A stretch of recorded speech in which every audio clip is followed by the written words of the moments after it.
تو پھر اپنی پریشانیوں کے لیے تیاری رکھنا، نبی سے محبت کرنے والوں کے طرف آزمائش کے طور پہ پریشانیاں ایسی چلتی ہے جیسے کہ ڈھلان کی طرف اونچائیوں سے پانی اترتا ہے۔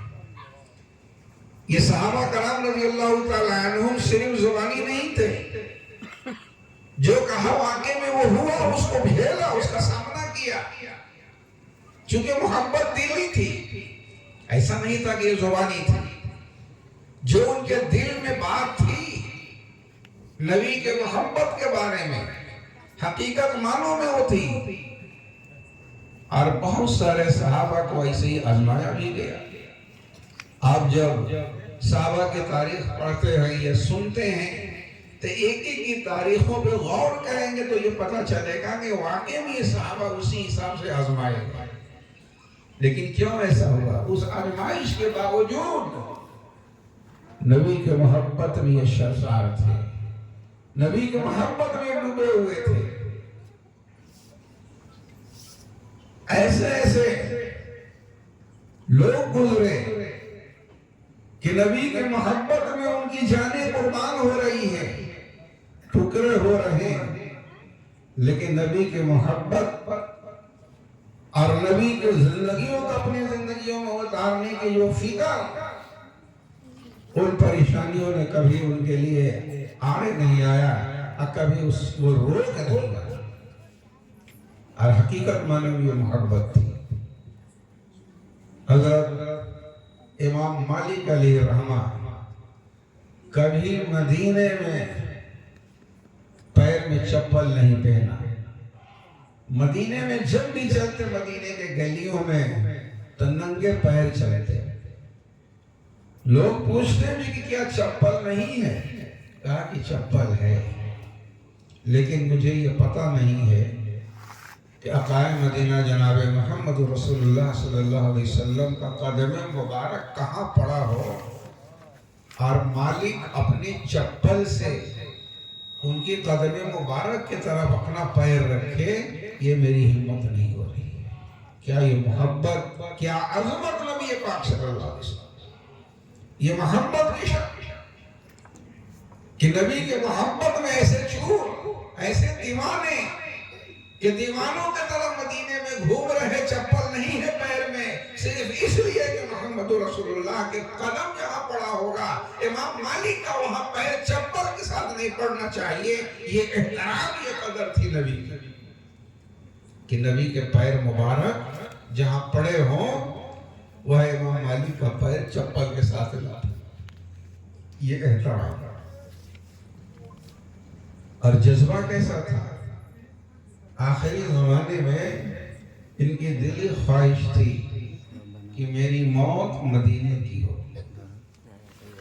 تو بڑھاپے کے وقت میں ذوف جب ہوا تو عام طور سے آدمی اس زمانے میں یہ محسوس کرتا ہے کہ وقت میرا تھوڑا بچا ہے تو کوشش یہ کرتا ہے کہ بہت سی چیزوں سے احتیاط کرے۔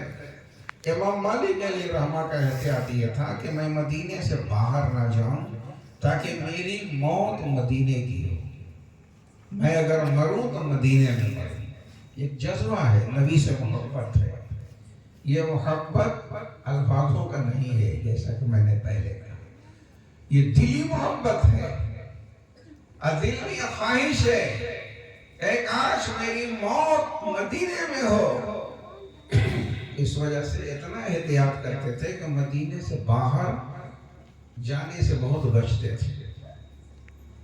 اب اسی خیال میں جب آدمی زندگی گزار رہا ہو اور ایسی حالت میں اگر خواب آ جائے تو تصور ادھر ہی جاتا ہے۔ اسی سوچ میں، اسی فکر میں زندگی گزر رہی تھی تو رات میں ایک دن سوئے تو خواب میں دیکھا کہ عقائد مدینہ جناب محمد رسول اللہ صلی اللہ علیہ وسلم تشریف لائے۔ واقعی میں اسی لائق تھے، اسی شان کے تھے کہ ان کے پاس نبی خواب میں تشریف لائے۔ اور جب نبی خواب میں آئے تو یقیناً ہے کہ نبی ہوں گے، نبی کے شکلوں میں شیطان نہیں آ سکتا۔ اللہ رب العالمین نے شیطان کے ہم مجبور کر دیا ہے کہ تم نبی کی شکل بنا کر کے کہیں نہیں جا سکتے، ورنہ موت کے وقت نبی کی شکل بنا کر کے نہ جانے کتنے کو یہ بہکا دیتا ہے، لیکن اللہ نے اس کو نبی والی شکل پر مجبور کر دیا ہے کہ ایسا نہیں بنے۔ تو جب امام مالک علیہ الرحمہ کو خواب میں نبی پاک صلی اللہ علیہ وسلم نظر آئے کہ نبی پاک صلی اللہ علیہ وسلم تشریف لائے ہیں، تو چونکہ امام مالک کے دماغ میں یہ تھا کہ میری موت مدینے میں ہو، میں کہیں جاؤں نہیں، تو فوراً اس وقت انہوں نے یہی پوچھا کہ یا رسول اللہ صلی اللہ علیہ وسلم میری عمر کتنی ہے، چونکہ موت آنی ہے تو میں نبی سے یہ پوچھ لوں کہ میری عمر کتنی ہے تاکہ میں اس کا احتیاط کروں، خیال رکھوں۔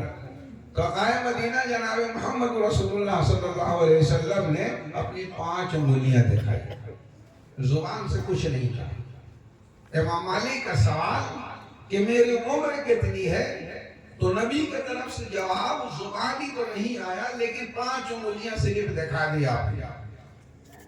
اب امام مالک علیہ الرحمہ جب خواب سے بیدار ہوئے تب یہ سوچ رہے ہیں کہ میں نے عمر کے بارے میں جب پوچھا تھا کہ میری عمر کتنی بچی ہے، زندگی کتنے دن کی ہے، ظاہر ہے میرا سوال اتنی ہی تھا اور یہی سوال تھا میرے دل میں، تو آپ نے جواب بھی اسی کا دیا ہوگا، 5 انگلیاں دکھایا تھا۔ لیکن اب یہ طے نہیں ہو پا رہا تھا کہ 5 سال کا مقصد تھا یا 5 مہینے کا تھا یا 5 ہفتے کا تھا یا 5 دن کا ہے۔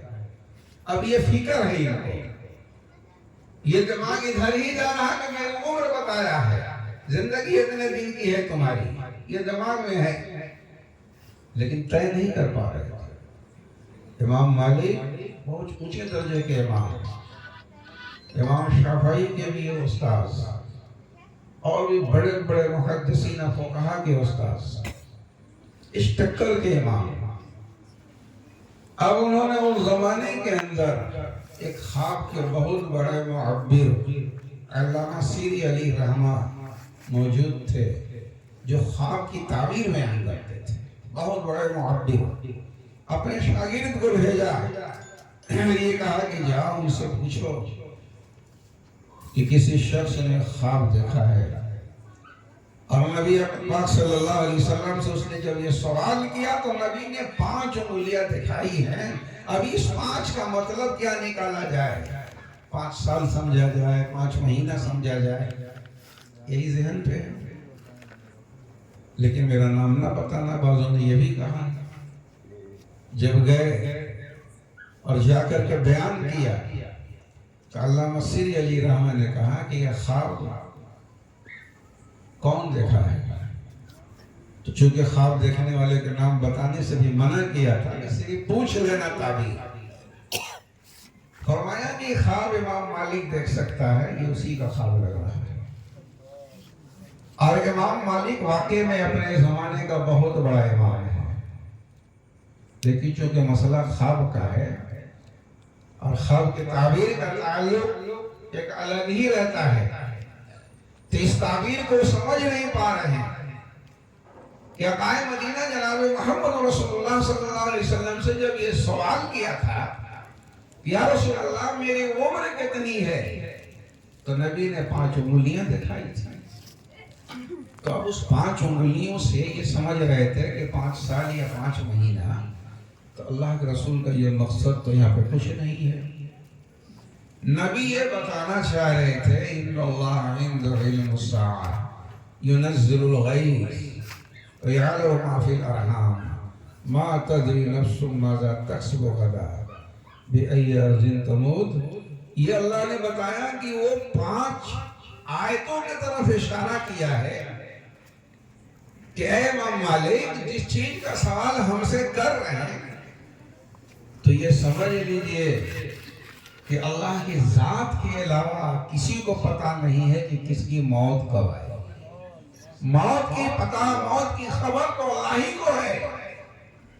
5 چیزیں گنوائی کہ قیامت کب آئے گی، کل کیا ہونا ہے، بارش کب ہوگی، کس کی موت کہاں ہوگی، یہ سب تو اللہ کے علم میں ہے. وہ آیت 5 ہیں جو غیب کی خبروں کے بارے میں بتایا گیا ہے. آپ نے اس کو پڑھا ہے, اس کو دیکھ لیجئے, یہ ہم سے سوال نہ کیجئے. معلوم یہ ہوا یہاں پہ اصل مقصد دو تھا. ایک تو یہ کہ نبی پاک جناب محمد رسول اللہ صلی اللہ علیہ وسلم کی محبت امام مالک کے دل میں اتنا زبردست کہ خواب دیکھنے کے بعد فوراً یہ پوچھنا, یا رسول اللہ میری موت کی خبر ہو جائے تو میں یہیں پہ رہوں, ادھر ادھر جا کر کے موت نہ میری ہونے پائے. یہ محبت تھی نبی پاک جناب محمد رسول اللہ صلی اللہ علیہ وسلم سے. اب دوسرے نبی نے یہ بتایا کہ دیکھو کچھ چیزیں ایسی ہیں کہ نبی کو بھی خبر نہیں ہے کہ قیامت کب آئے گی. نبی کو بھی پتہ نہیں ہے کہ موت کس کی کہاں ہوگی یا کب ہوگی یا کیسے ہوگی. یہ علم اللہ کو ہے. غیب کی خبریں اللہ ہی کو پتہ ہے. تو میرے دل دوستو, یہ محبت, یہ ان کے دل کے اندر جو ایک نبی کی چاہت تھی کہ پیر میں چپل بغیر پہنے مدینہ گھوم رہے ہیں, اور نبی پاک صلی اللہ علیہ وسلم کے جوار میں اپنی موت کی آخری خواہش ہے. ایک مومن کی یہ خواہش یقیناً ہوتی ہے اور ہونی چاہیے. آپ حج کے موقع پر جب جاتے ہیں تو ظاہر ہے کہ کتنے جنازے ہر نماز میں ہوتے ہیں. 5 وقت کی نماز میں جنازے کی نماز. موت کہاں کس کی ہوتی ہے؟ خواہش وہی ہوتی ہے کہ میری نماز جنازہ ہی کم سے کم حرم میں ہو جائے.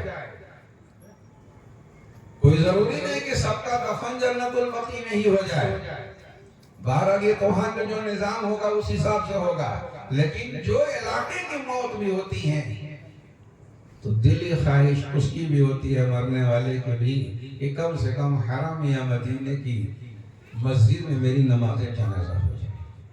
الگ بات ہے کہ مسجد نبوی کے اندر جو جنت البقیع پیچھے ہے, بہتوں کے قبر اس میں بھی بنتی ہے. آقا مدینہ جناب محمد رسول اللہ صلی اللہ علیہ وسلم نے اس کی بھی کچھ خبر دی, اس کے بارے میں بھی خبر دی. ایک بار حضرت عمر رضی اللہ تعالی عنہ اور حضرت ابو بکر جا رہے ہیں اور ان دونوں کے دائیں بائیں لے کر کے نبی بھی چل رہے ہیں.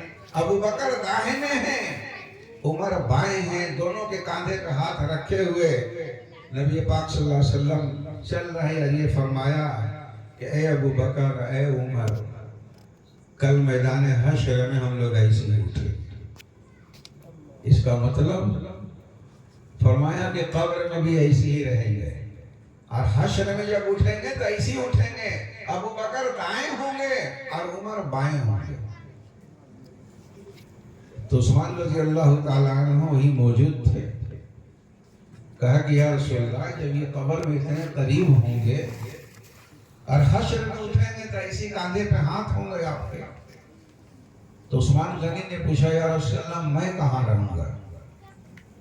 تو حضرت عثمان غنی کے ہاتھ میں تیر کمان تھے کچھ ٹائم. تو نبی پاک صلی اللہ علیہ وسلم نے فرمایا کہ اپنی تیر پھینکو, کمان سے تیر چلاؤ. تو عثمان رضی اللہ تعالیٰ عنہ نے محسوس کر لیا کہ جتنی دور میری یہ تیر جائے گی وہی عثمان کی قبر نہ ہو. تو فرمایا کہ میں نے تیر بہت آہستہ کھینچ کے مارا تاکہ دور زیادہ نہ جائے. تو جب وہ تیر چلایا اور جا کر کے وہ باہر گری تو نبی نے فرمایا کہ یہاں سے وہاں تک یہ سب جنت البقیع ہوگا. عثمان تم اسی میں رہو گے, فاطمہ اسی میں ہوں گی, سعد وہی ہوں گے, سعید وہی ہوں گے, زبیر وہی ہوں گے, طلحہ وہی ہوں گے. اس طریقے کے ایک عجیب کیفیت ہوگی. عثمان رضی اللہ عنہ نے فرمایا کاش مجھے پتہ ہوتا تو میں تیر اور تیز چلاتا کہ جنت البقیع کا حد اور بڑا ہو جاتا اور لوگوں کو اس کے اندر وسعت پیدا ہو جاتا. تو یہ صحابہ کی ایک محبت کہ نبی سے ایسی محبت تھی کہ نبی پاک جناب محمد رسول اللہ صلی اللہ علیہ وسلم کی صحبت اور ان کی معیت کو اپنی زندگی کا وہ حصہ سمجھتے تھے کہ کاش میری موت نبی کے در پہ ہو جائے، میری موت جوار نبی میں ہو جائے، میری زندگی نبی کے اوپر نشاور ہو جائے، قرآن ہو جائے، اور وہ صرف کہاں نہیں ایسا کر کے بھی دکھلایا۔ صحابہ کی پوری تاریخ ایسے ہی ہے۔